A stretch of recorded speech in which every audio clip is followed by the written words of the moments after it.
Hi everyone, in this video, I will show you how to sell on Facebook Marketplace.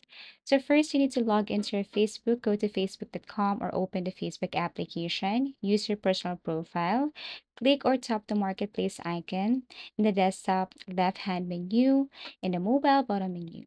Now step 2, click on Create New Listing. On the Marketplace homepage, you have to click Create New Listing. And then you can choose a listing type here, for example, item for sale, vehicle for sale, property for rent or sale, and job opening. So let's just say I will be selling a vehicle. So I have to tap the second option right here, click this one, and it will take me directly to this where I need to fill in some information. Now you need to upload photos, up to 20 clear images, natural light preferred. Now fill in the fields such as the title, the price, also category, condition, is it new, like new, used, etc.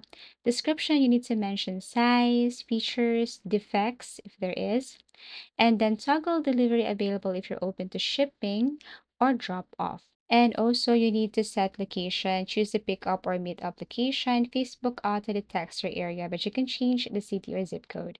This helps people nearby see your item first. Now you can choose listing option after.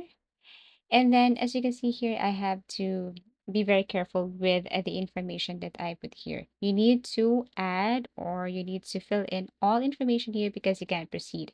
Now, once done, you can now tap on the next button below. Once you've added description, you need to review everything and then tap on next.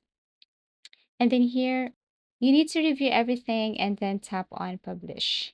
Now your item is now live and visible to buyers in your area. Facebook will also boost your listing automatically for better reach. Interested buyers will message you via Facebook Messenger. Be responsive and polite.